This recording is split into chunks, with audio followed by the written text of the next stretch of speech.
Look there. You see him? Well, open your damn eyes in. It's the old-timey country down-home red state update podcast and them. Coming to you from a bunker underneath Jackie's Market in Murfreesboro, Tennessee.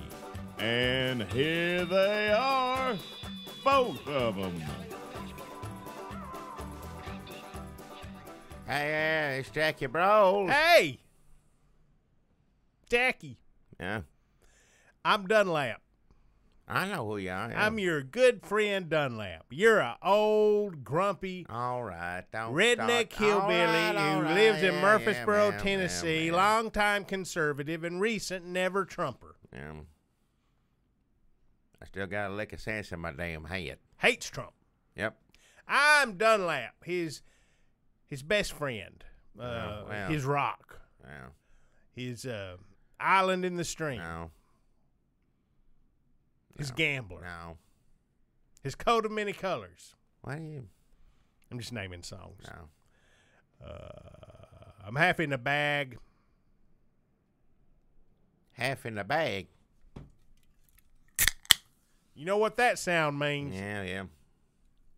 Hey, folks, listen. Today we have a very important episode of our podcast. I'm excited because we did this earlier, and now I'm about wore out, but we got to do all Well, this. you better That- snap. Well, I'll get it, but I just, you know how excitement just fills your body and you tingling your toes and your fingertips, and you stay in that state, all day long, which I was because I knew who I was going to be talking to. Mm-hmm. And then, then you actually talking to them, and it's like that. And then as soon as you finish talking to them, it's like, hell, I need a nap, I'm wore out. But just from excitement, alone. For me, for someone my age, that's a big deal. I don't talk to many celebrities, but at the end of the day, we got old Stephen Good's going to be on here with us later on in this. That's We'll listen to that. Snowbird. That's who that. Well, I was going to tell him that. Yeah, a lot of people may not know the name Stephen Good. You will now.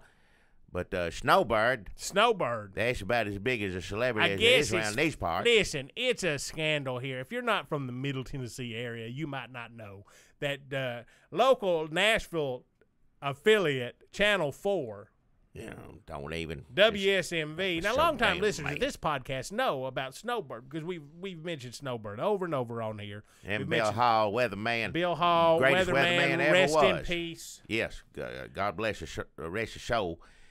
Greatest weatherman ever was on TV. Him and then Snowbird was on there with him.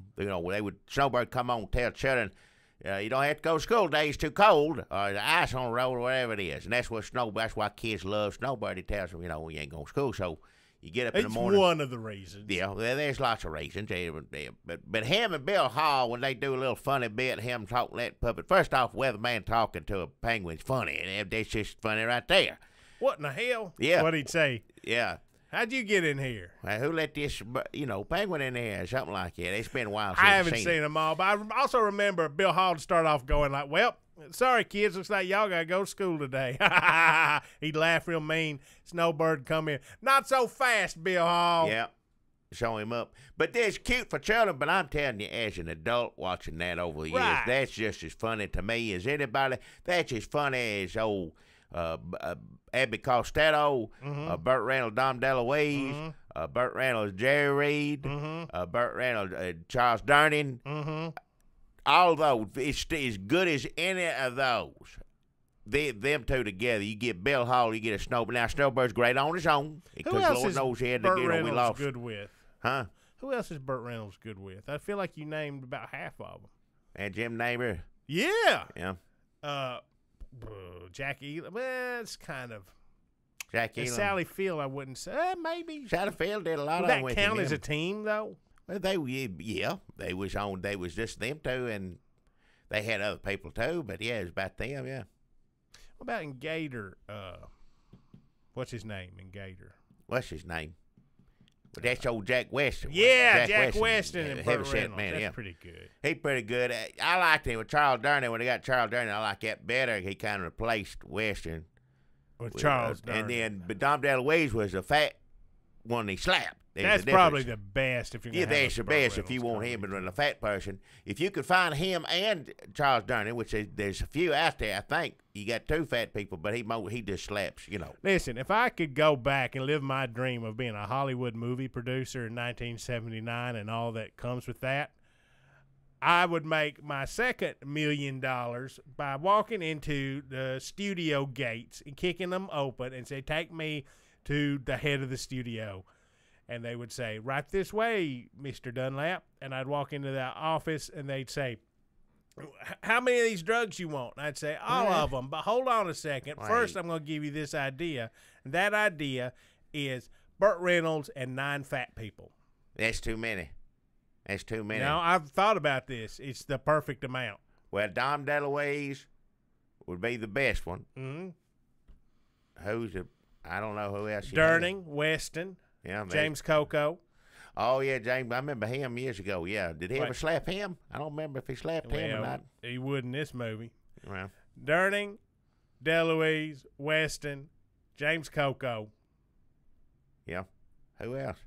Well, I mean, there's other fat people back in the 70s. Funny ones that get hit. Al Molinaro. Who? From Happy Days. Oh, he run up.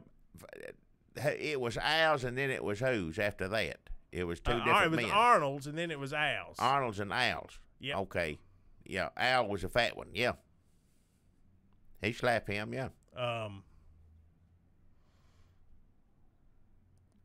Meatloaf. What? See, in the 70s, he'd come out and sing a song, and Burt Reynolds slapped the shit out of him. Well, that'd be good. Yeah, I'd look at that. Yeah.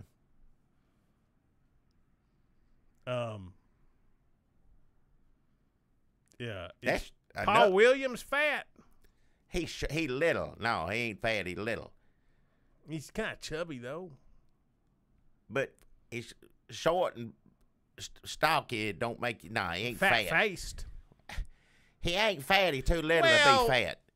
He ain't fat. If you want Burt Reynolds whipping up on a bunch of little people, that's good too, but you don't mix it up. If you're sitting in a movie theater in 1979 and Burt Reynolds slapped the shit out of 5 or 6 fat people, you're not going to quibble about the last 3 or 4. Well, I'll be like, well, he wasn't really fat. That wasn't it. Yeah, but that didn't ruin the movie for me. Well, if you say it's going to be 9 fat guys, it should be 9 fat guys, not 8, 7 with a couple of little guys. No. This is off the top of my head. If I sit down and really think about it, I'd come up with plenty more fat people from the 70s that Burt Reynolds could slap. Well, I don't doubt there's plenty of, there are always fat people on TV movies somewhere. Listen, I don't want to get too far from. But Snowbird is on this episode, folks, and if you haven't been keeping up with Middle Tennessee news, it's been a scandal. A big scandal this week when WSMV Channel 4 fired Stephen Good, the actor who played Snowbird, and then they took Snowbird. We didn't know they took Snowbird's Twitter down. That's the only Twitter account Jackie Broles follows. I don't know how I do that, but that's the only thing on there. And they took him off. Took his picture off a computer. Took everything off, and we're like, well, shit, is Snowbird done? Like it never existed is what they're trying to do. And then they come on the next day on Channel 4 and said, oh, Snowbird, hey, you still alive? Look. And somebody, probably drunk, I don't know. So listen, Stephen Good told us he's not mad at Channel 4. He doesn't want. Well, I am. He's a nice man. He's a nice man. Stephen's a good man. We can't does a lot of good run things, but Channel 4 too far down the road here. But I will say that in this day and age, when we are on the precipice, when chaos and destruction reigns, when we never know how many more days we got, when people care about so little, when so little brings people together, when there is so little that people truly love, to take one of those things away is treasonous. Yeah. Criminal. Well, yeah. Just asshole. Yeah, well, mean, yeah. Now, no reason for it. No reason for it. Just, you know what? This language is not endorsed by Stephen Good, by the way. No, he speaks for himself, and we told him. When you write into WSMV, don't cuss them. Well, I said cuss them but not with words. Just attitude. That's Just that's the kind of cussing Jackie we don't likes. appreciate this. There ain't but one. Now, he was Snowbird for 20-something years. Now, I think Snowbird was around about 10 years more than that. But he was. When it's like nobody gives a shit about Fleetwood Mac before. Well, Stevie Nicks Well, comes I in the didn't picture. care anything about him one way or the other. But no, he's the one that's been doing it for years and years. He knew how to do it. He did it longer than anybody else. He'd be the Sean Connery, James Bond, I guess, right? I don't know which one of them the longest. The longest one's the new one. The new one? What's his name? What's the name of James Bond? I can't think of his name. The new James Bond. Craig is. Yep, Daniel Craig. Thanks, That's Jackie. it, yeah. I know if I have a pop culture question, I can always ask Jackie. It's Craig something, yeah. I didn't know. But, yeah, he's all right. The longest one, huh? Yeah, he's turned into the longest one now. Well, he takes a long time in between movies. Yeah, I don't know if that counts. He hadn't made the most. Did Roger Moore now? He did one right after the other. He'd be one out every damn year. He didn't miss it. Didn't miss a beat on that one. He'd make a movie, a James Bond movie, then he'd go on vacation in an exotic locale. Well, then you'd come be back. making a James Bond movie while you're on vacation. Right, it all blurs together for how him. do you know I what think it some is? of them movies he didn't know he was being filmed. We never did say, I don't know if we did now, but rest in peace of him. He was a good James Bond. He no longer with us. How many James Bonds are alive? Well, all of them for him, except for him, I guess. Right? That's it. Timothy Dalton. Hey, I think he's all right, isn't he? Somebody go check. Well, yeah, Roger Moore was one stayed. I stayed the whole time. Did that many movies, however many it was, one right after the other. And old Sean Connery, he was the first, but he'd come and go like, I ain't gonna do no more. Well, I'd do one more, and then that sort of thing. Wishy-washy about it. So I guess Roger Moore was my favorite, James Bond. So, folks, what we're saying is we have our first official interview on this show today. It's Snowbird, Stephen Good, former Snowbird, always Snowbird. Yep. Former Snowbird, always Snowbird. That's coming up. We're going to talk about the news. A lot of news. Oh, this almost sounds like a real podcast, except for the 12 minutes we spent saying nothing. We're going to talk about the news, all the goings-on. Damn Steve Bannon. Man, he's gone. And other things. Trump give an Afghanistan speech. Yep. We're just doing the same thing in Afghanistan now. Pretty much. Yeah. Well, I guess it needs a speech on it, yeah. Also, these political viewpoints are not Snowbird's political viewpoints. He's above politics. He's about the heart. He's about bringing people together, not separating them. So, yeah, old Stephen Good, he's a good man, good-hearted fella. He ain't got He did us a favor because he knew how much Jackie loves Snowbird. Yes, sir. And when Jackie found out how Snowbird was being mistreated, Jackie said, I can't handle this. I still can't. I'm mad as hell. You call WSMV, even if you don't live here, we'll show you a picture of Snowbird, what it looks like or something. That's reason enough. So, well, that's cute as can be. I'm going to call them and tell them they made a wrong decision. And they did. I like to imagine Snowbird in a big conference room, and then Ned Beatty comes in and starts screaming at him. Yeah. Ned Beatty, another fat one. Oh, that one, yeah. He slapped them all the time. Put him on the damn list. Yeah. Put him on the list. He's up at the top. I'd say he'd right after Dom Dalloway, maybe. Ned Beatty was a big star. Yeah, he's always And good. Gene I love Hackman. him. He's in Knoxville, from Knoxville, Tennessee, I believe, isn't he? Can he be our second Not guest? Knoxville, he's from Kentucky, right? Where's he from? Ned Beatty from Kentucky. I don't think know he what- may be from Kentucky. He's Kentucky, been not Knoxville. putting out them gospel albums. Anybody knows how to get a hold of Ned Beatty. Well, that may be, hopefully, be our second interview. And maybe. also, Ned Beatty won't like the cussing or the politics, probably. Well, I don't either. I don't like the cussing, but I don't, So, remember, if you're just tuning into your Snowbird, that's coming up. Cussing, sorry. Politics, you might not like it. This is, I'd say we are primarily a political podcast, and second, a cussing podcast. Well, I don't care and for the third, language. now, interviews. Well, Snowbird so far. Snowbird first one. Yeah. Well, we got to do sponsors. Let me Sponsors do the comes first. for this, and I'll try to make this as quick as I can, but it's a little confusing. As you can see, you look down, I ain't got my baloney shoes on right now. But why are you barefoot? Well, it's different reasons, for what is footwear, what is, what is. Are you legally required to be barefoot, you think? Well, to be on the safe side, let's put it that way. Man, I can't recap this. Well, I didn't ask you to. Let me just say right now, I had a lawyer. What if we have new listeners tuning in to hear Snowbird, and they're going to try to figure out our sponsor segment that's been going on? Well, I'll try to, if you don't keep interrupting me, I'll try to just do it. Go ahead. As fast as I can. I can't wait to hear this. Now, I had a lawyer looking into situation here where I was, what do you call it? Nothing like Snowbird, the furthest thing from it. I just got in the costume. He was in body, he was a character, everything, but we were advertising a restaurant here, worked that bologna. Good bologna, gourmet bologna, whatever, but I had a bologna costume I'd had to wear outside on the road to get people to come. Because not at this store, it's the other store I was at. We're over at yours right now. We're in the basement. Bunker, whatever it is. Is this a bunker? Or the other thing's a bunker? What's this? It's a bunker. Yeah. I mean, I like to call it a bunker. It's all right. Sort of a rec room. Whatever it is, anyway. So over there, I got a lawyer come by and said, you can't do this no more. Gave me a, what do you call it, legal subpoena? Well, I don't know what it was. You've been, whatever. It was on parchment. Well, it's called cease and desist order.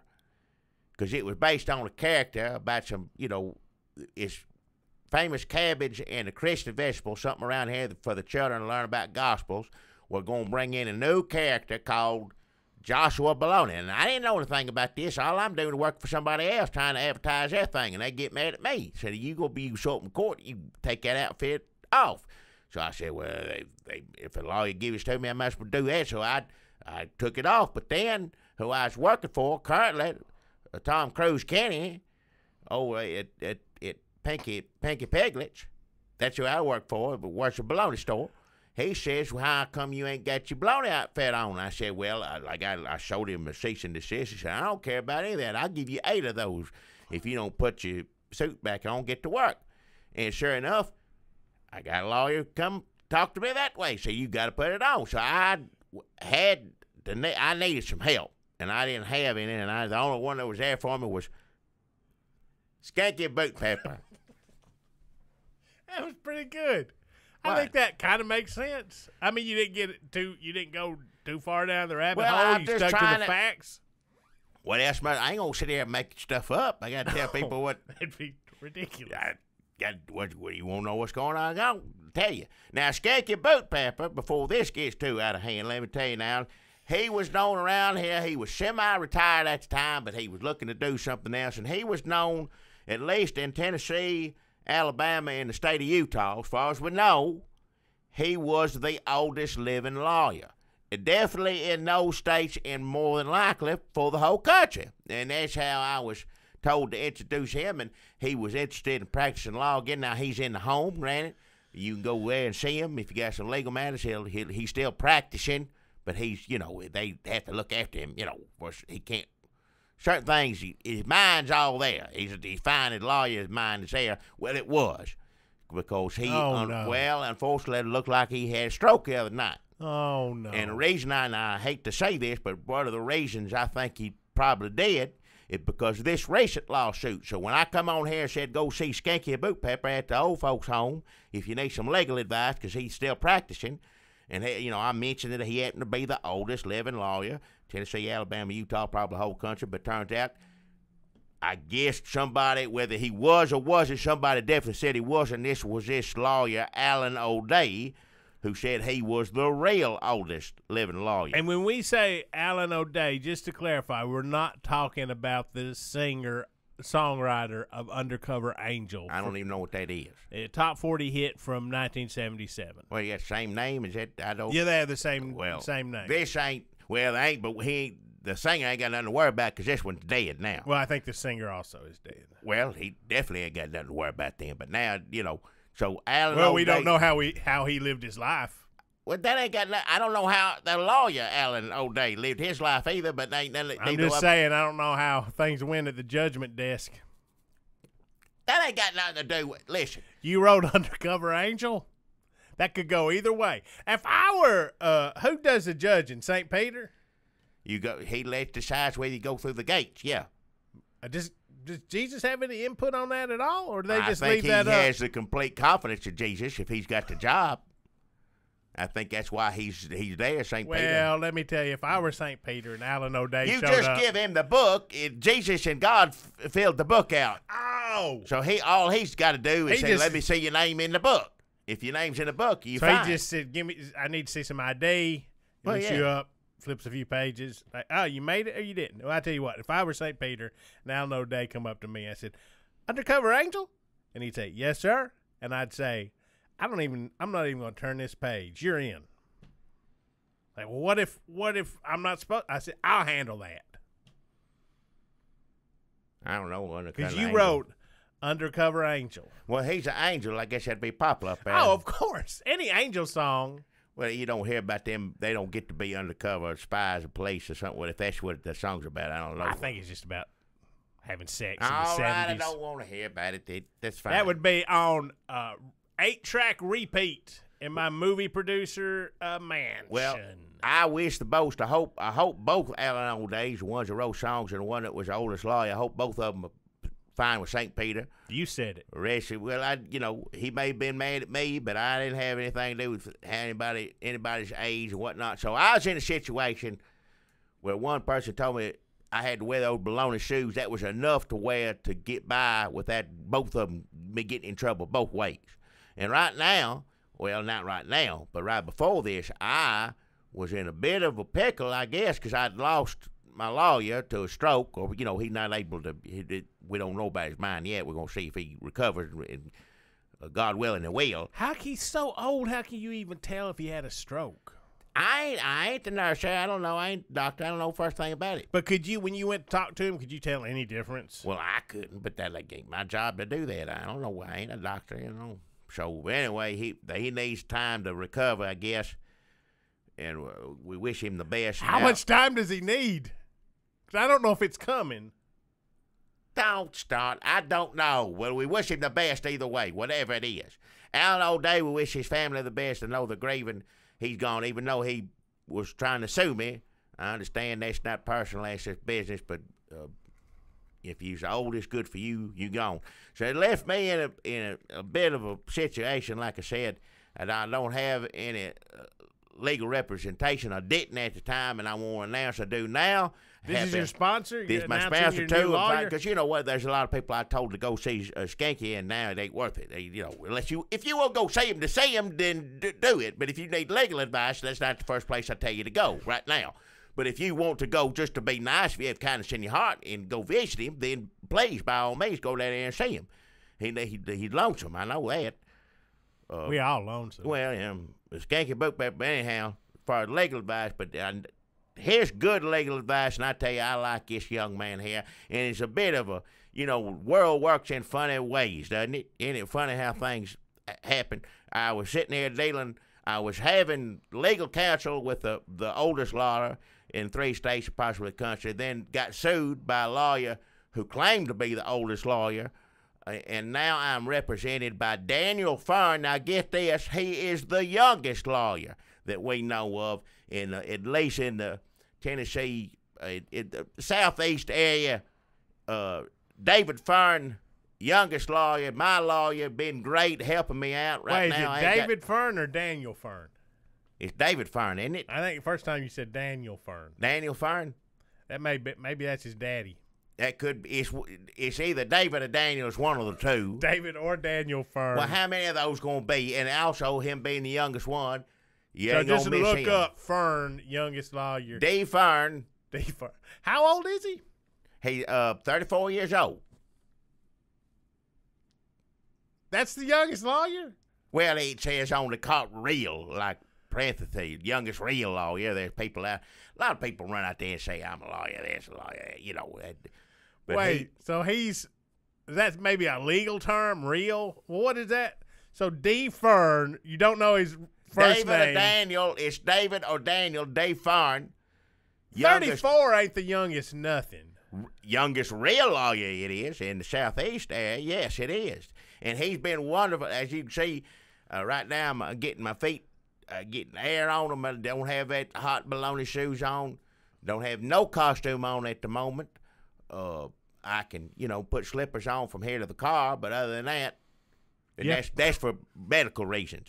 That's illegal. Nothing you can do about that. If I step on a piece of glass or rock something wrong, tin can, my skin getting like paper down there. I ain't got hardly any skin on my feet.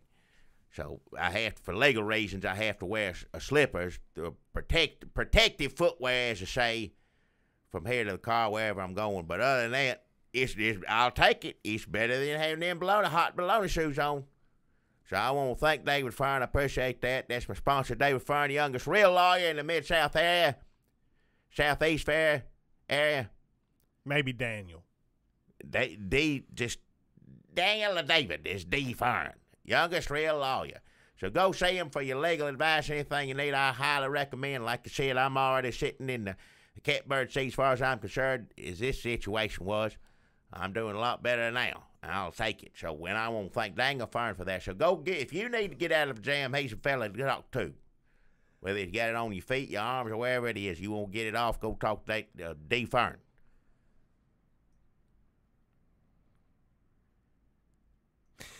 Jackie, I got a sponsor I think you're really going to like. How many fingers am I holding up? Where? How many fingers am I holding up? You're holding your hand up. Oh, where? Can you see? How far away can you see? Can you see me? Can you see me back here? Not when you're moving fast, slinging your hand around. Just, what do you want? I was just wondering how your eyes held up after the big damn eclipse today. Well, I didn't look at it. I didn't get any of those. I never took the time to get in the glasses and anything. And I know if you look at it, it's supposed to hurt your eyes. Like you right about that. The eyes ain't much left of them anyway, so I ain't going to ruin what's left. So I didn't look at it. Folks, here in Middle Tennessee, we are in the area of the country known as Eclipse Central. Oh, yeah. And my store here, Jackie's Market, my Jackie's Market, because they changed the name on that because I told you I'm a David Fern. You thought if you was worried about a skanky getting on you about that, you'd look out for David Fern or Daniel, because Jackie's ain't gonna stay the name of this place. I'm gonna tell you right now, it ain't. Well, I don't know what you're worried about, Jackie, aside from the fact that someone's trying to help you out by giving you your store back that you lost to Pinky Piglet and Jockey, and but through your own mishaps, misfortune, and mismanagement. But if you're worried about the hand jobs that were going on up there, they are gone. Good. I don't have anything to do with anything like that. I don't care even if it was going on and it had that name on it, and you still need to get it off there as far as I'm concerned. Well, this is not your Jackie's Market because you keep turning down our offers of kindness and friendship. This is my Jackie's Market. You need to change the name of Dunlap's Market. Well, if you can do what you want to, change the damn name of it. You didn't like what we were doing with Jackie's Market? Hell no, I didn't like what you did with it. I think maybe now you might prefer it a little bit. Have you ever had the fantasy of being a hotelier? Is that how you pronounce that? Hotelier. What is it? Running a hotel. No. Little motel, little bed and breakfast. Had you ever thought about running a little bed and breakfast? No. On the Murfreesboro River? No. Where guests could sleep in a weirdly quiet, musty room, come down for breakfast with people they don't know, and be forced to eat something by a grizzled old coot. That would be you. Why? You never had that fantasy? No, I didn't have fantasy. I made food for people. I lived that, but I didn't have them spend the night. You never come and eat and leave. You never had fantasy about owning a place and forcing people to sleep there, strangers? I ran a barbecue stand. No, that's all. No, I didn't have nobody spend the night. You never fantasized about picking out the perfect frilly pillows for somebody to rest their head uncomfortably on? What are you talking about? No. You never wanted a building where people could pay you money so that everyone could hear them shit?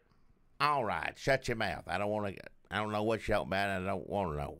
Before they went kayaking on the Murfreesboro River, folks, I haven't either, but I heard people are making a lot of money on Airbnb, so I rented out here in Eclipse Central, Middle Tennessee, my Jackie's Market. No. To some lovely folks. Turns out they all knew each other. Those people that's up there now, is that you talking about? Yeah, they're staying here for a few days. No, there's something wrong with them. What are you talking about? What do you mean, what am I talking about? Look at them. You listen. Well, that's judgmental. Well, if you stay on here and leave these microphones, you're going to hear them up there making all sorts of weird noises, chanting and hollering or whatever it is. We have freedom of religion in this country. Well, something ain't right with that religion, if that's what that is. That, to me, look like devil stuff to me, the robes and whatnot. They are not Satanists. That's what they look like right there. It's devils. Yeah, No, devil people. Jackie. Well, that's what they look like. I wouldn't have them anywhere near me. They worship the blood goddess. What? They worship the blood god. They're not. Oh, hell. You sound like every ignorant old devil worshiper. Well, I don't want to be around no devil worshippers. I don't have anything to do with it. If they acting like that, it's like Rosemary Baby sounds and stuff come from up there. It is like that. Well, it is a lot like don't that. want to hear that. That bothers me. I wouldn't want to hear it anywhere. I don't like it being down here right now. They can start it up in a minute, but I ain't going up there. I ain't going to be around there. If they're leaving, they ain't here permanent, are they? They're gone. Well, I mean, they paid the price, the Eclipse price. Well, and Eclipse is over. It's time for them to go. Well, I threw in a few extra days so they could stay around and do their rituals. You better bring all this podcast stuff over to Jockey's. There's no room in Jockey's bunker anymore because they moved Cocktail Baloney down there when we were afraid of getting nuked by North Korea. Yep. And then they were afraid of the Antifa, so they stayed down there for a little bit. Yeah. And then a lot of people were afraid that just being outside was going to cause you to go blind, so they all moved down to the basement until the eclipse was over. Well, the eclipse is over, and I don't know about the other two situations. There'll be something else for them to be afraid of. Well, I don't want to. I'm afraid of what's upstairs right now, and I ain't coming back over here till they're gone. I don't want to be here. Listen, they've been talking to me a lot about Samarleon, the blood goddess, and I kind of like the rap she's laying down. I don't know what the hell you're talking about. So that's Jackie's Market, the Airbnb, and also the home of the new Blood Goddess Church here in Murfreesboro. No, it better not be. We don't need no Blood Goddess Church here anywhere else. Listen, no. Do you know how much money a Blood Goddess Church will pay you? I don't care about how much will pay money an it is. Airbnb. They ain't going to pay me nothing. They were I don't want no money. We have been on Airbnb for weeks trying to find a place to hold our Blood Goddess Church meetings, and nobody will let us come. They said we'd have better luck saying we were white supremacists. Well, I don't want to be around either of that, devils or them. I'll take the devils. Well, what's it, the clown people you was talking about, the clowns. The juggalos? They're going to go up. Did that happen yet? Hell, I don't know. I can't keep up with I can't tell what really happens or what don't nowadays. Somebody says something, so hell, that could be real. I don't know. Samarleon preaches that we need no newspapers or social medias. I know that ain't real. That's made up bull devil stuff, and I ain't have nothing to do with it. So that's Samarleon, the blood goddess. No. Here at Jackie's Market. No, you change the damn name on it now. I'm telling you. You'll have David Fern. He got plenty of energy. Young man. You don't want to be going up against him. Are you talking about Doug Fern? Doug? It's D. I know that.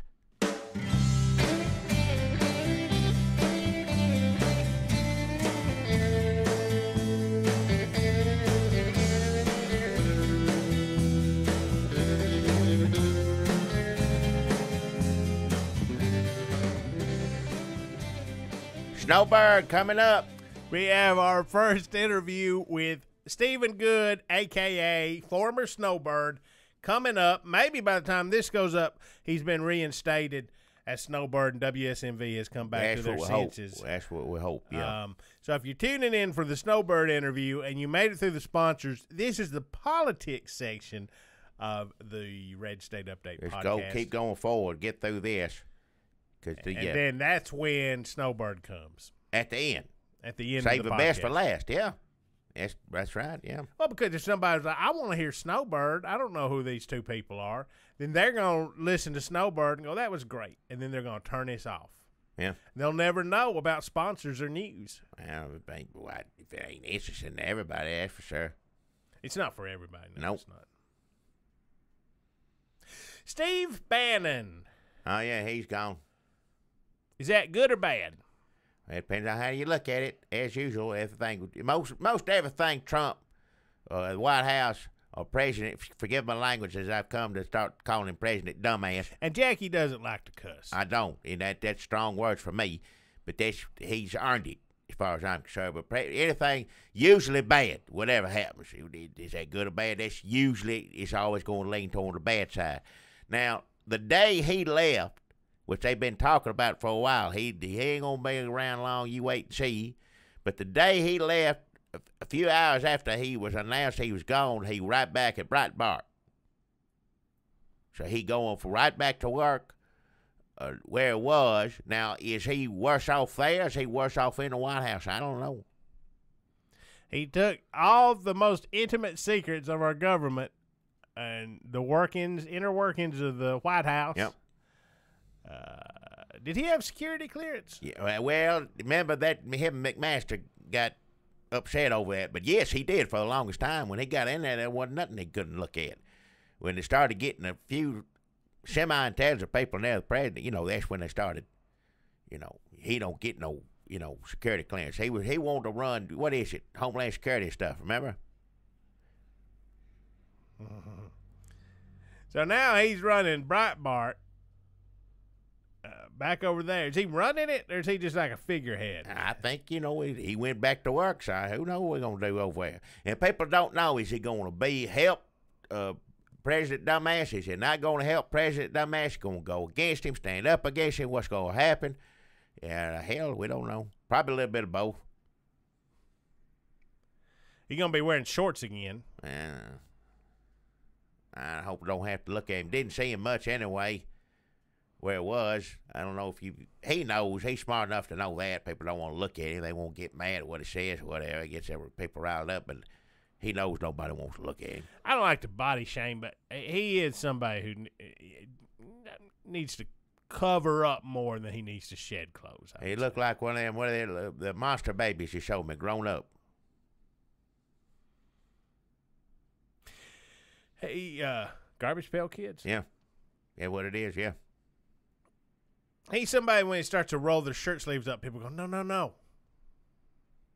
Just that much. Just like unbutton his shirt sleeve. People are like, oh. Leave a room. Now, a lot of people these days say, let's not body shame. Let's focus on their ideas. Let's focus on the things they are doing. They're actively working towards making this country worse. I say, yes, you are true. You are right. There are a few people I make an exception for.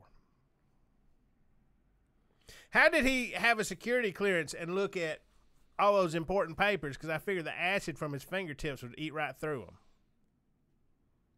I don't know. So he's back over there at Breitbart. That's a fun place to work. What? So who hates? This is interesting to keep up with, the soap opera part of it. I mean, it's dangerous for the world and for our continued existence as a human species, but it does take your mind off, the human rights violations and the impending apocalypse, the fire raining from the skies. But who hates who? Corey Lewandowski hates Steve Bannon. They hate each other. Yep. Priebus, he's gone. He don't like him. Priebus, even though they acted for a long time, that feels like 7 years ago. I know. They hated each other. Yep. They don't have to pretend anymore. Bannon probably hates all the generals, right? The generals that were supposed to be. Well, they didn't like him. Imagine you had to be in a room with him. Well, you already mentioned what that's like. Generals, all of a sudden, here's your point man here. And they take one look at him. No, he don't know what the hell he's talking about. He was in the service, so wasn't he? Wasn't he in something? He served years ago, yeah. Something like that. I was in the service too, but that don't mean I need to be, No.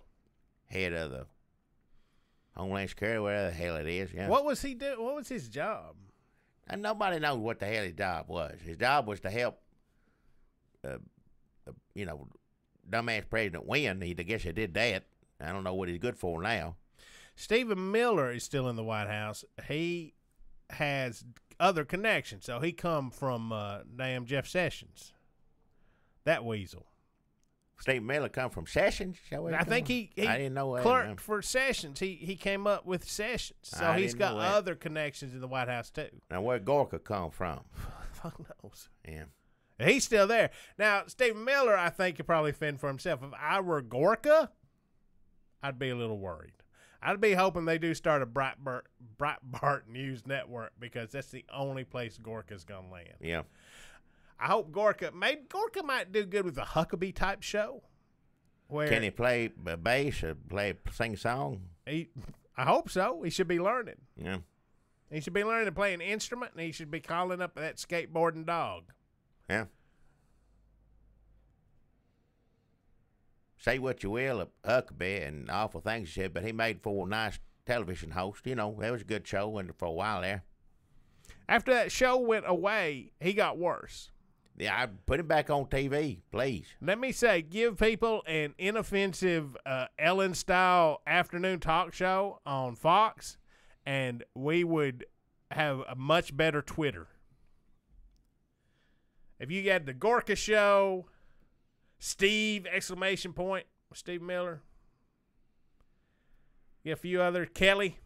There's plenty of channels on TV now. Every one of them should Just have a fill them up. Please. Give them let them all go work for that new Breitbart channel. Tell them to keep it light. I mean, people want to be political, but if Ann Coulter could be Ellen, don't you think she'd choose to be Ellen? Like a slightly more political Ellen. Remember when they had that hey, what's going on? I don't know what it is. Oh, shoot. Hold on. What is it? I set an alarm for myself. I'm trying to learn to take things easier. I set an alarm on my phone. Take things easier. Yeah, I'm trying to. Self-care is important, so I just set an alarm on here, smoke a doob. What? A couple times a day, I just put an alarm, smoke a doob, smell the roses. Well, don't do anything like that around me. Done this. I don't care. We what need to alarm hurry us goes up, off. Ian. Well, get it done. Self-care is important. Trump gave a speech on Afghanistan. Well, it's just the same thing we've been doing, though, isn't it? Pretty much, yeah. But they people But mad Trump about, style. Well, how is it Trump style? Just explaining it don't make any damn sense. Yeah. Well, a lot of people don't like us over there to begin with. There's a lot of people vote for him, thought he was that globalist, what is it, nationalist, whatever. Get out of being globalist. You think it's because Bannon left? It could be a little, thumb to him in his face, something like that. Master told this. Also, if you gin it up like it's a war, you want people to talk about anything besides, you endorsing terrorists.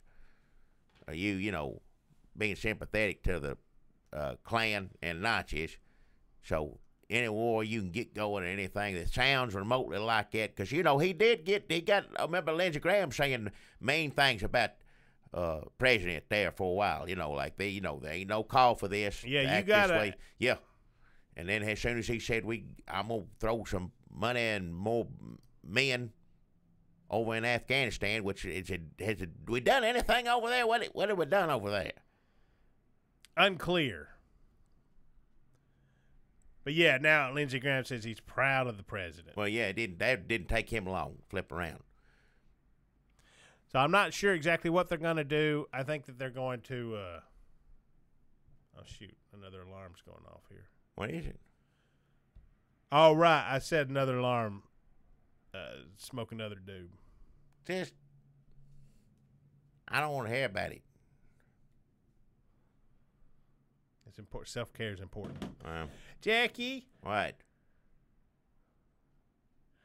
Trump's got a big Arizona rally tomorrow. That's going to be awful. They're all awful.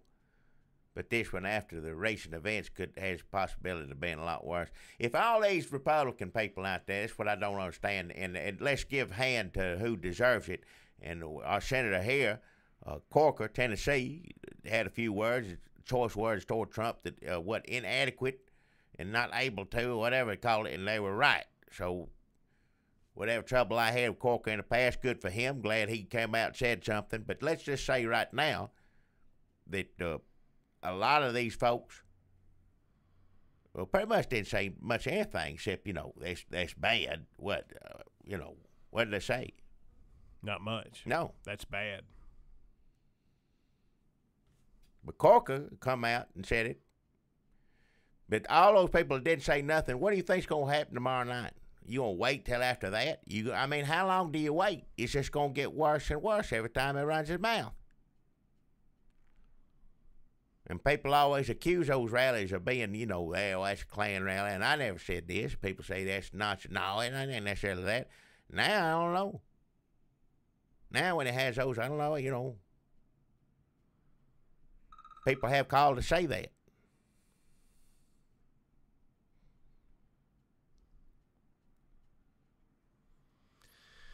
There was a march this weekend, Jackie, in Boston, and President Trump did say that we have to get rid of bigotry and racism. What did he say? I don't know. What does it matter what it says anymore? I don't know. Is that fair? Can we get on him for not saying enough, and then when he says something, we say too little, too late? Actually, too little, too late's a real thing. That is the real thing, and also doubling down, flipping, saying what's right. It's like a young woman that was murdered, she thanked the president when he come out and said, we got to get rid of bigotry and, that's you do encourage it when it says that. But then the very next day when it says her daughter's just like a Nazi, I don't blame her for not wanting to talk to him. You really don't need a reason to not want to talk to him, but she definitely had, one.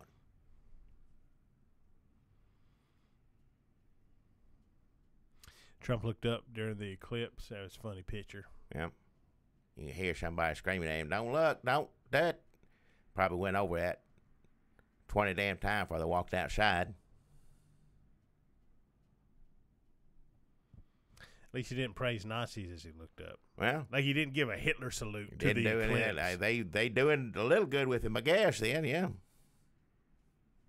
An interview in Axios. What is it? Axios with some of them people that people think is holding the White House together, and some people say, well, hold it together better. But they're like, why don't you quit? Like some of these people quit, like the Arts Council quit. Yeah. The people are like, if you really care about the country and you say you're doing this to help the country, then you should just quit. You should. But they said, well, you wouldn't believe some of the crazy stuff we stopped from happening. That's what people get. What about Kelly and McMaster? They've been in politics, been general. They've been in government long enough to realize that there is no positives of staying with this president at the moment, President Dumbass. They know there is no good ending to this. I think those men are standing there to basically keep us from, keep the lights on as long as we can. Go down with the ship. Bless your hearts. Titanic. Thank you for your service. Yeah. Into the breach. That's what those men are doing.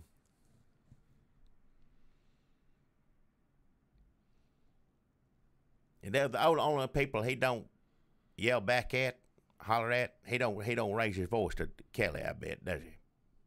I'm gonna bet he doesn't. Babies cry when they get mad. It doesn't matter who's in the room. Well, babies ain't scared of no soldiers. Baby don't know. Baby don't care. Oh, shit. What? Gotta smoke a doob. Just turn it off. I don't care about hearing about any of that. I must have been high as hell when I set all these alarms. Well,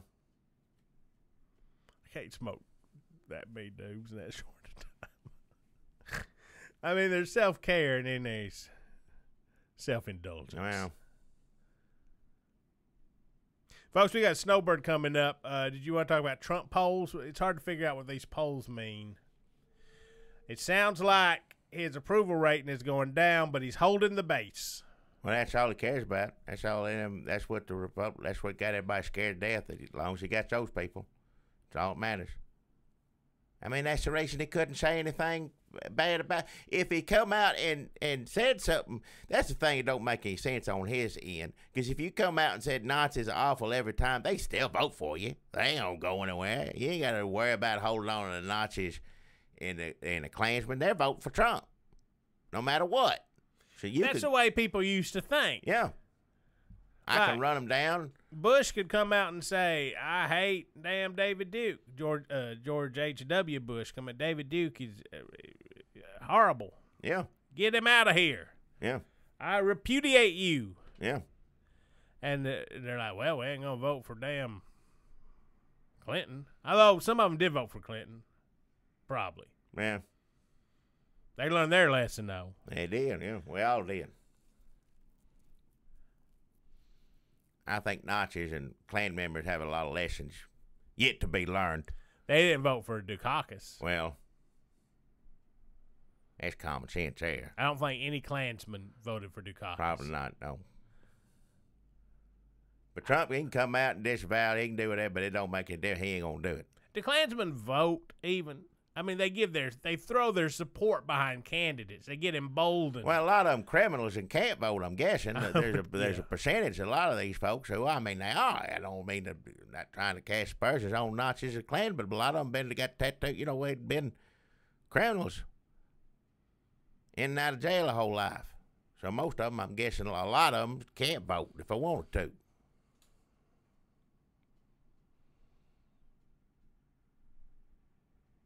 Just like saying, how y'all doing? Y'all doing okay? Huh? I mean, that's how it feels like Trump's doing. Well, he's doing more than that. He's saying like, hey, we love you. I love you. It goes from like, how y'all doing? They're like dog whistle, like, how y'all doing? Y'all doing? There's dog whistle where people can't hear it. And then there's, how y'all doing? You doing okay? How y'all doing? Just kind of like I don't like you, but I'm just going to check in on you. How you doing? That's where it's more than a dog whistle. Then there's I love you. And Trump, I think, was somewhere between how y'all doing and I love you. And ain't left there yet. Still there, as far as we know.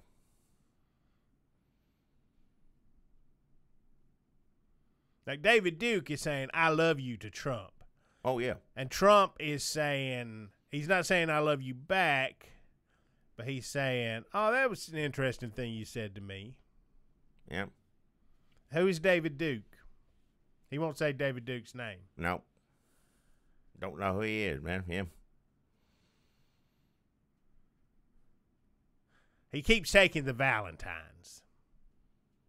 Now, other Republicans keep taking the Valentines. But Trump takes the Valentine and goes, oh,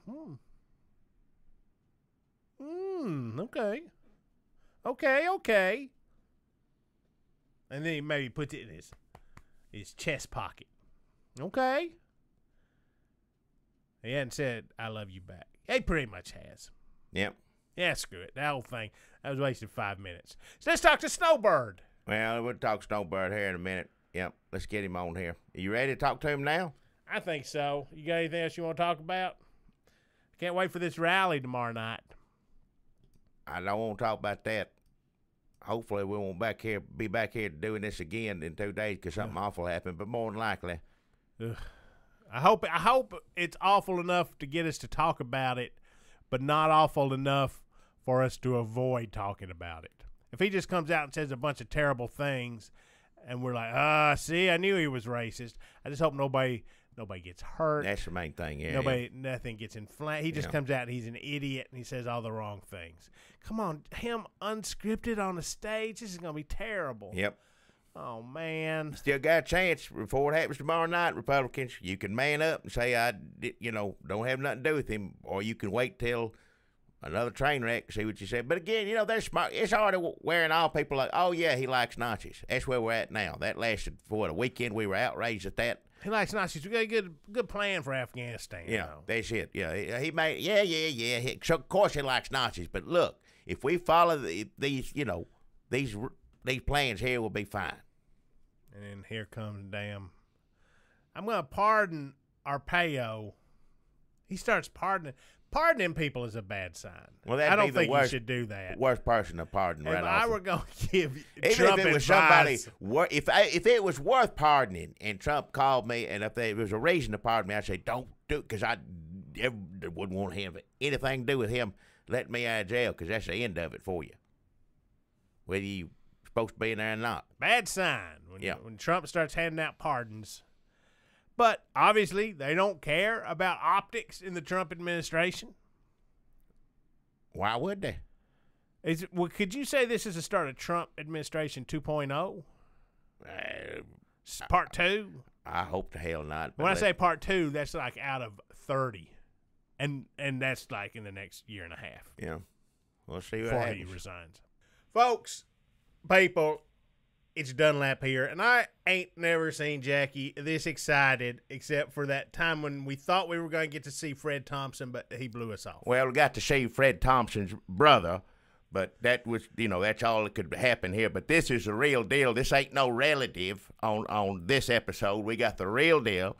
He's here with us, and some of the people who listen to us who ain't from Tennessee, you may not understand all this, but this is important news to us Tennesseans. If you are a child or were a child or know any children or have been around them or seen them from a distance, then you have been and in the Middle Tennessee area, or you know someone from the Middle Tennessee area, or you've been around somebody from the Middle Tennessee area, or seen someone from the Middle Tennessee area from a distance, and you have been touched by our guest today. This is Red State Update's first official podcast guest. We are about to, Jackie, are you okay? I'm fine. Let's get to it. I'm just excited. He's hopping up and down. Well, you got to go to the bathroom? No, I'm ready to go. Just go on. He's all wound up. Folks, we are about to talk to Stephen Good, and here's the sad part. Snowbird, but he's not Snowbird right now. That's a crime. That's a travesty. He'll always be Snowbird in my heart and a lot of other people's hearts. So, WSMV, you can say whatever you want, but I know who Snowbird is, and that's who we're talking to right now. And that's how we're going to try to get some of y'all to do everything you can to make sure that Stephen Good is Snowbird again. Stephen Good, are you on here with us? I am certainly on here with you, and I appreciate both of you for inviting me on and being interested in what's going on here in Nashville. Well, there's a lot of crazy things happening in the world right now, good or bad, whatever you want to look at it. I think it's bad, but this is just right on top of it, is insult to injury as far as I'm concerned. I appreciate you saying so. I appreciate the kind words. It has certainly been an upheaval in my life and my family's life, and a very painful week for me. It was very surprising. It was not expected at all. I could never imagine not doing this job, and I could never imagine a situation where anyone at the station would think that it wasn't valuable enough to pay for, that it wasn't valuable enough to have on an ongoing basis with a consistent presence, presenting the character in a consistent way all the time. For 25 years. It ain't like you just blundered into this. You were a temp. For 25 years, you have been Snowbird. It's not quite 25. Some days it probably seemed like it, but I didn't quite hit the quarter century mark. Didn't quite get the silver anniversary. No. They wouldn't even let you have that. Well, I wasn't the only one let go. There were several people that were let go. In my case, when they called me in and sat me down, they said my position was being eliminated. I was not being fired, and it wasn't for any unhappiness with my job performance. And believe me, I asked them repeatedly as my brain turned foggy hearing the news and trying to decipher what I was hearing. I kept asking, does this have anything to do with my job performance? And no, we're perfectly happy with your job performance. This is truly a budgetary decision, and we're no longer going to have any specific position with one person playing the character as you have for all these years. It's from now on, when the station decides to send the character out, it'll be people already in-house. It'll be an intern. It'll be someone in the sales department. Basically it'll be whoever can fit in the suit. And by the way, the suit and all the suits for the last 20-something years have been built to my measurements. So that eliminates a lot of people. You got to be 5'4" or thereabouts, and there's not a lot of wiggle room, again, since it was built for someone my size. So that eliminates a lot of people in the building, and that's probably a big sigh of relief for them, because it's not a glamorous job. If you saw me peel out of it, you know, it is sweaty, it is smelly, it stinks, it is wet, it is soggy, and you wouldn't see me peel out of it and think, man, that is some sweet show business action right there. I want to sign up for that. But it suited me, and I enjoyed the job. Well, it ain't. Let me say, it ain't all about size. In my opinion, it's about heart, and you got to know what the, excuse my French, but know what the hell you're doing. And I don't know anybody that done any better the Snowbird than you. Now there was a gentleman, I guess. How many Snowbirds were before you? Couldn't have been many. There have been some other people along the way. I served by far the longest tenure. I mean, there were a couple of people before me, a couple of which I knew. But, you know, the character launched in 1983. Okay, yeah. As a puppet, and you saw all the commercials with Bill Hall, some of which are probably up on YouTube and various other sites, so you can kind of relive your childhood when you watch them. Jackie says... I won't say this. Let me let you... Snowbird, Bill Hall, one of the best comedy teams of all time. I like it as much as any Three Stooges, Lauren Hardy, Abbott Costello, any of the fat, skinny ones. You two were the best, and it made me so happy when the weather was bad because I knew, you know, I'm going to get to see them two have some fun on TV. So even an old man who didn't concern whether he went to school or not, I enjoyed it and just as much as any child. Of course, children love you too. You stepping out the gate. True. The first thing, when they see you, they get thinking, hey, no school, you know, so that'll endear you to a child's heart right there. Well, it wasn't just kids. I mean, you know, when I took over in 1993, so this has literally been half my life. This is the job I've done since I was a couple of years out of school, and it has literally been half of my life. It's been a treat. It has been a privilege. It has been my great good fortune to have this job. And you would think after so many years of doing it that you at some point get up in the morning and go, oh, I got to go drive an hour and a half to county XYZ and spend a couple hours sweating in a hot gymnasium, you know, entertaining several hundred kids. And it gets hot in there, too. And it wasn't. It was a very hot job. Any gig indoors with air conditioning was always, you know, a welcome thing compared to, say, a county fair in August when it's 100 degrees plus the heat index. So and you out there in that indoor events, big costume, trying to describe it to people who may not know. The Snowbird sometimes was a little puppet, but sometimes, now, you was in the whole suit. He's a big life-size. Right. You know, the puppet commercials, of course, you know, they're certainly wonderful commercials, and people have fond memories of them, but the puppet by nature, of course, is limiting in what you can do with it. You can shoot a commercial with it, but you can't take him to a county fair or put him in a Christmas parade or take him to you needed something that was mobile and interactive and full-size and huggable and everything else. So, you know, my job, you know, was being out in public. I was the public ambassador for the station. I was out there shaking hands and kissing babies and getting hugs and getting pictures taken all over Middle Tennessee, about 300 public appearances a year, mostly at elementary schools and preschools and Head Start programs, things like that. A lot of reading programs helping children read, if I remember correctly. Absolutely, is that correct? Yeah, because you do the voice. You perform the character. You are exactly. Snowbird. It's not somebody in a costume. It's you. You're embodying all of it, doing all of it. Yeah. Exactly. It's not like a ficus plant a ficus tree in the corner. You know, I wasn't just a prop. It's the difference between wearing a costume and portraying a character. Well, I'm gonna say right now, some intern at WSMV sure ain't gonna cut it. I'm gonna say it right now. Even if they fit, and even if they are happy to draw the short straw and end up, you know, climbing into a smelly costume, even though it's not part of their official job description, even if they do that, even if they were, you know, excited by the prospect, it's not for everyone. If you're claustrophobic, you know, put your hand down. If you don't like being incredibly sweaty and hot and maybe kind of nauseous, you know, by the end of it because you're so overheated and flushed and everything, maybe you should not step forward and volunteer. It is certainly not a job for everyone. It's probably not a job for most people. I mean, some of the funniest stories I've ever heard are when I'm visiting libraries or public schools, and I'll have a teacher or a librarian or someone pull me aside and say, I know exactly what you're going through. This one time, we had the Scholastic Book Fair at our school, and the company, of course, sent all the books that you're going to try and sell that week to raise money for the school, but they also sent the Clifford the Big Red Dog suit. And oh my goodness, I couldn't convince anyone else to wear it, so I had to wear it for 2 hours. And it was the longest 2 hours of my life. All it was kids kicking me in the shin and yanking my tail and pulling my ears. It was, and no matter what the story is or what the character is, whether they got to be the Easter Bunny, whatever it is they got roped into, the story always ends the same way, and I'll never do that Never again. do it again. I mean, it always wraps up with basically the same kind of thing where it's a lot of first dates and no second dates. You know, you tricked me once, and I got a taste of it, and I'm like, nope, that's not for me. And I can't tell you how many people will tell me those stories, you know, kind of commiserating and saying, you know, God bless you. You know, you're out here in the middle of a field, you know, at a county fair in August, and it's 100 degrees plus the heat index, and here you are being happy and hugging everybody and posing for pictures and not complaining and not passing out, and, you know, good on you. You know, people were grateful that I made the effort. So much of our viewing area is smaller towns, you know, small communities. Right. You know, you got to drive an hour and a half, 2 hours sometimes to get out to some of the edges of our viewing area. And the people that invited you were just so grateful you said yes, that you made the effort. You know, I would go home with plates and baskets full of homemade goodies and stuff because the teachers were just so happy that you took time out to come see their children.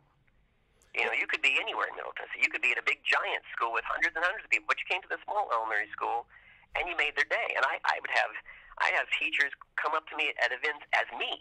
You know, they would recognize you. Say, you came to my school last year, and I got to tell you, after you left, the kids didn't stop talking about you for a week. Well, yeah. I had parents come up to me and say the same thing. You know, I picked my kid up from school one day after school, and as soon as he got in the car, he talked for about a half hour nonstop, and all he talked about was the penguin that read books and shook his tail feathers and said funny things. Yeah. No, it's Snowbird. You're a celebrity back there. See, I can see kids kicking and yanking and hurting old Clifford the dog, but Snowbird, you're going to treat with respect. Snowbird's you love Snowbird. on TV. Yeah. If you live in Plevna or that's right. Flintville or Elora and Snowbird comes through, that's the biggest celebrity some of those kids ever going to get to see. Well, there weren't even the kids. The parents and grandparents were just as excited. You know, today is very different from when I started. I'm old enough and have done this long enough. I remember used to going to public events and people say, "Oh, I wish I'd known you were going to be here. I would have brought my camera." Nobody says that anymore. Everyone's got something in their pocket to take a picture or a video right there, ready to go. But people used to say that to me. You mentioned that adults and grandparents, love Snowbird, which of course I do, and I know plenty of them that do. Did you ever do any adult functions as well, like a bachelor party or something? I would. Every once in a while, I'd get invited to go visit a senior center. Oh, yeah. You know, they would have special guests come and visit the senior citizens, and they were just delightful. They were absolutely delightful because these are men and women in their 70s, maybe their 80s. You know, they're grandparents. They've lived in Middle Tennessee most of their life, probably. They've watched a lot of TV. They've seen a lot of Snowbird, if they were loyal to Channel 4, they've watched a lot of Channel 4. And they love Bill Hall, and they love Dan Miller, and they love Dimitri. And, you know, they go back and have a great history with this station. And the station has a great history. I mean, it's an old station. It's been around a long time. It has a great historical record for the kind of things it's broadcast. It has a great, respect for journalistic traditions. Well, not anymore as far as I'm concerned. That's just me, though. We still want them to we want people to say, hey, Channel 4, bring back I the know heart you don't have of Snowbird. You don't have anything bad to say about them. I understand that, not. but you know, I don't, and I have spent the last 3 or 4 days obviously upset with my own situation, upset that other people have lost their job, but the only really heartening thing about it is that once everything kind of broke loose Thursday and the word was out, I have just been overwhelmed by emails, by personal phone calls. I mean, some teachers and principals and, chambers of commerce had, personal cell phone ways to reach me as well, and would call me and say, I just heard the news. Please tell me this is a terrible rumor and it's not true. Please tell me that you're still going to come to my county fair. Please tell me you're coming to our Christmas parade. Please tell me, whatever the event was. Right. Like I said, I have a lot of things nailed down between now and next spring already in my book, and the station has canceled all of those things. That's part of, like I said, the meeting I was at. I was asking, well, what are you going to do with the character? What are you going to do about the events? And they said, don't worry about that. As a matter of fact, don't contact those people. We're going to handle it. And I said, well, how can you handle it if you're not going to have someone playing the character? You're just going to have someone wearing the suit, basically. And they said, well, we'll probably have to cancel most of those. And I thought, this has no upside to me. I just can't imagine. Just as even if I wasn't in the middle of this, if I was a third-party person looking at this from the outside, I'd say, please don't make me be the person that has the job of making all those phone calls and telling school, after preschool, after Head Start, after library, after fair, after Christmas parade, after chamber, all these people that the thing that you thought was happening isn't happening anymore. Well, let's say that despite our best efforts, and that WSMV doesn't come to their senses. Could you show up to these places anyway, maybe as another penguin? Right, not Barney, it's Blarney, right? The less purple dinosaur kind of thing. Well, look at the San Diego chicken. Well, that was litigation. That was in the case of the San Diego chicken. There was litigation, and I think the argument was that he had created the character, even though he was working for them. He had invested enough of his own ideas and everything that he had some ownership over the intellectual property, and I think he finally got to play a chicken, on his own, separate from the sports team, but he couldn't call it the San Diego chicken. Obviously, he called it the famous chicken. The famous chicken. You can be famous penguin. It was semantics. Well, that's not something I want to entertain because I don't see that benefits anyone because okay, how about this? I'd be a weather penguin, yes, not representing Channel 4 and not it would seem kind of phony to me. What if Channel 4 keeps? I'm not mad at Channel 4, and I don't want to do anything that doesn't interest me. Being a bluer version of Kermit the Frog and not quite as green so as to avoid legalities, that just doesn't sit well with me. Let me tell you what made me mad when and I know you're not mad at Channel 4, but when it first hit that Channel 4 fired Snowbird. And it's like, whoa, no, Snowbird's still around, they said the next day when they started getting complaints, even though we know that the heart of Snowbird, Stephen Good, had been ripped out of Snowbird, and what was left was just this sort of shambling zombie. I think any other kind of bird, of Snowbird. Yes. any other bird that you would be able to do, penguin bird or any Arctic, whatever kind of, I think you could bring that. And I know it can't be Snowbird, but just if I was Channel 2 or Channel 5, I'd be thinking about because, on, let's say Snowbird comes on, whoever, the new one is, comes on and says, no school day, then you on Channel 5 come on as another bird, whatever, we can figure out names, say, yes, there is school today, It's going to snow. No, fake, it ain't. That's what news. You say. Fake news, yeah. I appreciate your passion. I appreciate your passionate argument of this. We would rather you be back as Snowbird. Trust me, I do. We're just looking for. We're grabbing it. You're grasping at straws. That's what we're doing. I tell you, the public is rarely wrong. And as I said, even Coca-Cola can make a misstep, and we all remember the new Coke disaster, where they thought we've got this product that everyone loves. What we ought to do is get rid of it and put out something else instead. And people took a few sips of it and said, this new Coke tastes a lot like Pepsi. And if we wanted Pepsi, we'd drink that. But we want Coke, and please bring back what we loved, and we're giving you money to buy.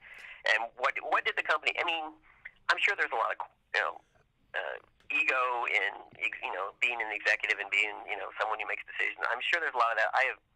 That was not in my wheelhouse. I wanted to be a creative person and just entertain people. But there's got to be a lot of pushback against admitting that you made a horrible mistake. But even Coca-Cola admitted that they had misstepped and said, you know what? By popular demand, we heard you loud and clear. We got Coke Classic coming out there. So we're going to fix it, yeah. Happy. Well, hopefully WSMV's listening to this, because that's one, excuse my language again, hell of a blunder. And if anybody can fix it. They are hearing people. They are hearing people on their website. People are calling. People are emailing. They're going to hear from me, yes, for sure. Facebook page and Twitter accounts. People have been very kind about how much they enjoyed the work that I put into it. Yes, sir. I wasn't just wearing a suit. I was performing a character, and I was going out and really interacting with people in a very specific way. I told the story. I think I had it on my own Facebook page, and people can read if they want to. But I said, there is a world of difference between a kid running up to you and hugging you, and that's fine. You get a high five and maybe take a picture. And what I would do, I would look at the kid, and if a kid was running up and maybe had, kids. A lot of kids now have, their school, their elementary school has T-shirts that have the logo and the tigers and the mascot. It's so-and-so elementary school. And if I saw something like that, I could respond to it as they ran up to shake my hand and say, "Hey, you go to Westside Elementary School. I was just there last month. Did you see my program?" I can't tell you the expression, how it changes on their face. They know Snowbird remembers. Yeah, they're Snowbird remembers. Snowbird, and then they go, "Oh gosh, yes, you were so funny, Snowbird. What was your favorite part of the show?" when you shook your tail feathers, or when you asked the kid, you asked them a question that was silly, or you told a joke, or whatever it was, or that part in the book where such and such happened in the story. They remembered. They were completely dialed into whatever I was doing, and it makes a difference to listen to kids. It's not enough to just pat them on the head or give them a hug. They want to tell you something. They have ideas of their own. They have thoughts and things they want to express. Children are smarter than... Ask them something, and they can talk back to you and tell you what's on their mind and what they liked and everything. That makes a world of difference. When they walk away, it wasn't just, I hugged this fuzzy thing and wasn't that great. Snowbird talked to me. Snowbird asked me a question. Snowbird listened to what I had to say to him. And they will never forget that. And I know that because I talked to parents who I hugged when they were kids and came to their school, or they saw me at a fair or whatever, and now they're in their 20s or their 30s maybe even. I'm not doing the math in my head, but 20s, early 30s maybe. And they still remember that. They said, I met you at the library when I was in kindergarten. Now I'm, X number of years old now, and I still remember that. Well, yeah. Or I still have a Polaroid of that, and my mom's got it, up on the wall. So it makes a difference. It makes a lifelong difference. Things that I was doing as that character, whether it was as simple as asking them a question or talking to them about something, whatever it may be. I was encouraging them to read. Whatever it was, it mattered and it had value. I thought it had value, and in the last 3 or 4 days, I can tell you all the comments and lovely things people have posted on my page, on various social media, and all over the place. I think the public valued it too. I know they did. It's not even a question. I know the public valued it because they've said so in a multitude of ways, and it's very gratifying. I know the station is listening. I take that back. I know the station hears what these people are saying. My hope is that they're listening and they really take it to heart and realize that I do a lot more good out there in the world than maybe they were even aware of. Well, I hope we're going to be able to have you back on here in a few weeks with you fully, right back where you're supposed to be. That suit. Doing what you're shaking your tail feathers, whatever it is, all of it. And you do it so well, and we all love you, and we feel for you. And if there's anything we can do to get you back in that outfit, I know you're sweating in there, but we sure do appreciate it. A lot of people do. I need my slim, youthful figure, That's Jackie, based in my own juices. I'm what you might call a self-basting bird. Oh, do it. They did the voice. Listen to that. There he is, talking to Snowbird. It's like only playing a few seconds of a song before the royalty people start knocking on your door. Yeah, I don't want to get I don't want a slight case of litigation coming over anyone. You know what I mean? Well, who else is going to do that voice? What are they going to do? Get a Casio sampling keyboard? It really beats me. That's the difference between just wearing a costume and being a character. It's part of the deal. I think it's part and parcel with it, and it has been for so long that I don't know how you step back from that.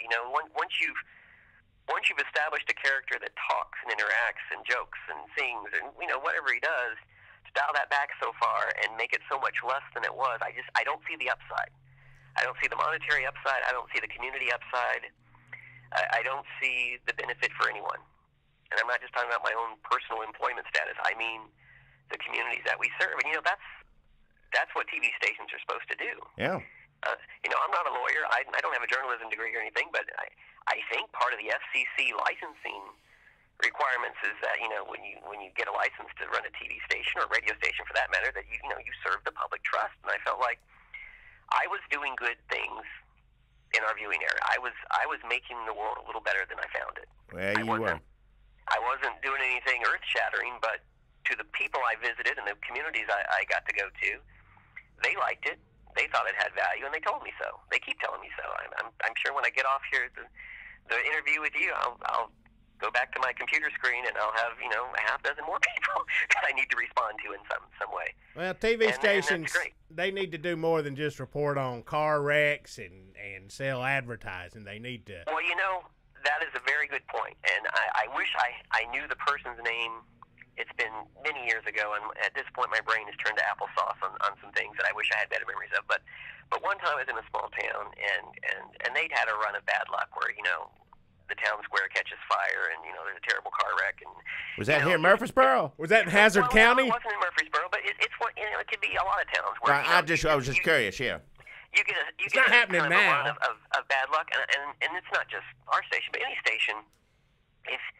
If you only visit a community when something's on fire, when there's an accident, when someone has been murdered, when someone has gone missing, Yeah. When you only roll into town during the bad times and only show a community at its worst, at its lowest point, when things are really, really sad or really frightening or whatever, then I wonder, and this person said this to me in so many words, they said, if you only roll into town when things are going bad, then at some point when we see your news van roll up or whatever, the car or whatever it is. Here's Snowbird, what's on fire? Yeah.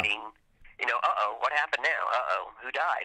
Yeah. You get this negative connotation, and it's like, well, they only come see us when something horrible's happened.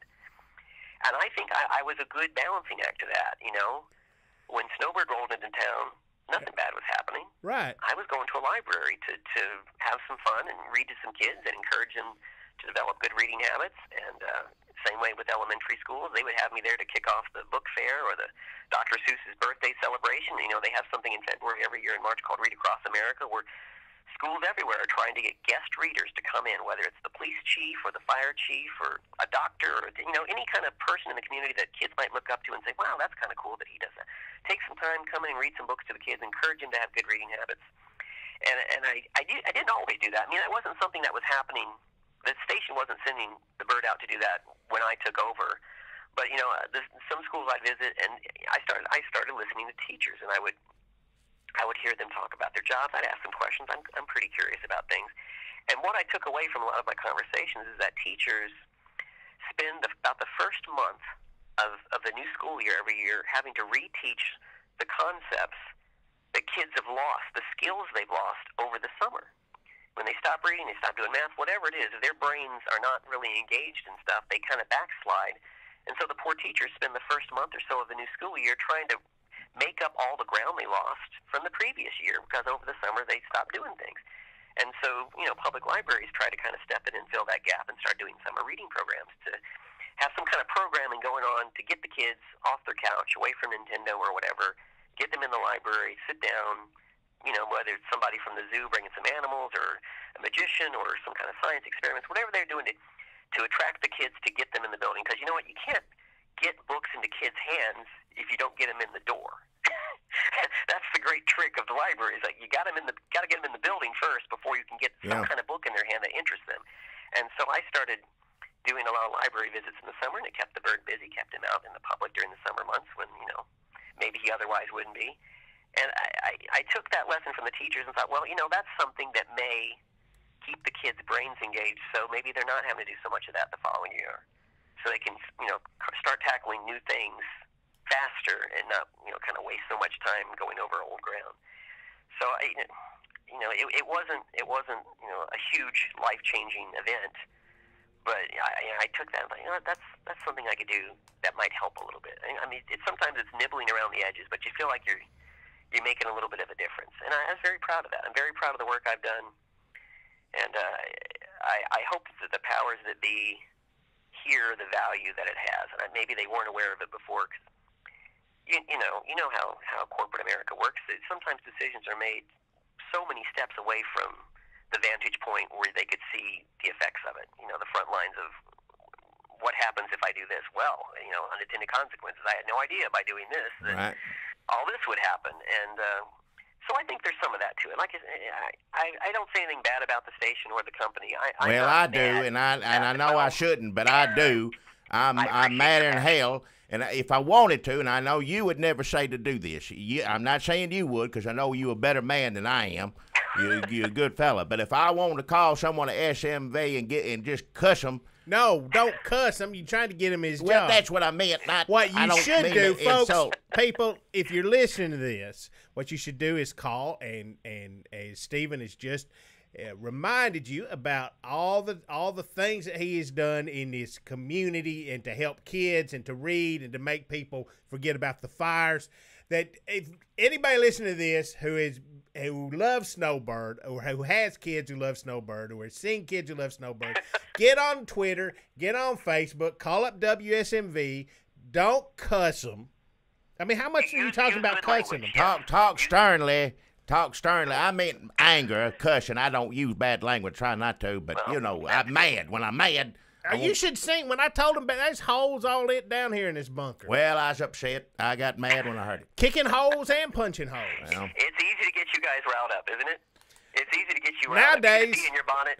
Nowadays it is. Yeah, I can't open my eyes without getting mad about something these days. So this is just. So, like folks, get on there. Help Steven out. Help Snowbird out. They may still be a Snowbird, but to me, it's a no bird. The heart of Snowbird is on the phone with us right now. I see what you did there. Thank you. There have been some hashtags circulating of fake bird and, not my Snowbird and some rather clever hashtags that I've seen. And I don't understand all the Tweety birds and all the Insta-chat and the Snapgrams, whatever the kids are doing nowadays. I don't understand all of it necessarily all the time, but you sound like Jackie I know it must have an impact. Yeah, get on there, let people know, and Steven, we appreciate you being on here with us. Could you do me a favor before we go? I know you don't want to get no lawsuit, but just I don't know when he'll have the chance again. Could you tell Jackie that you love him in Snowbird's voice? Oh, now, bless your heart. You don't have to do that. Don't you go back. Jackie, you know that I love you. I love all my fans. You guys are so cool.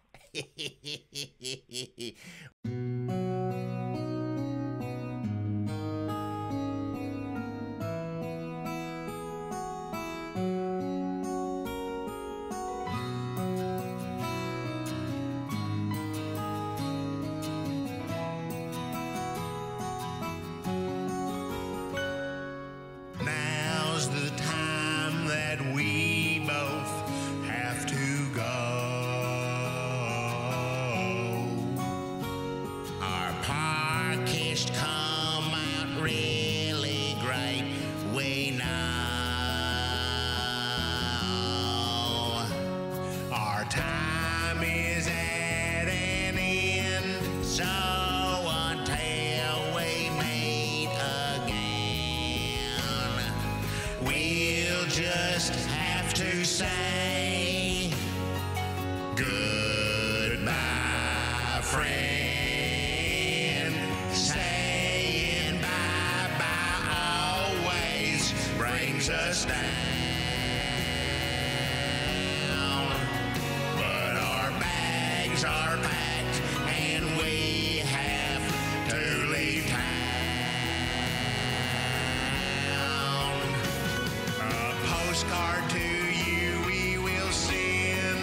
If a stamp to us you'll lend, so we can write and say goodbye, goodbye, goodbye, goodbye, goodbye.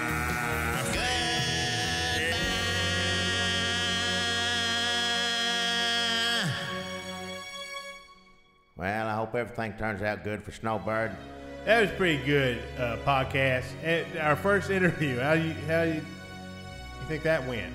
I don't know. I was happy. I don't know if I was happy talking. I don't know if anybody's gonna be happy listening, but I enjoyed talking to Snowbird. I did too. It was good that he come on. It was good of him to come on. And if anybody wants to get out there, and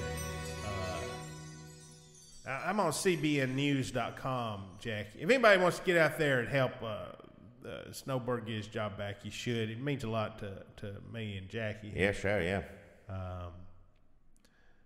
Signs in the heavens. This is on cbnnews.com. Yeah. Signs in the heavens. Biblical darkness, the solar eclipse, and the end times. Like, if this is your news source and you go to cbnnews.com, then what you see is millions watched as historic solar eclipse passed over America. And then the first nationwide solar eclipse to visit the U.S. in a century is come and gone. And then signs in the heavens, biblical darkness, the solar eclipse, and the end times. That's one of the articles you can read. The other one is the nationwide solar eclipse, what the Bible tells us about this phenomenon. They didn't know what did. And then another article you could read is how Einstein helped prove God is the creator. Well, he's smart fella.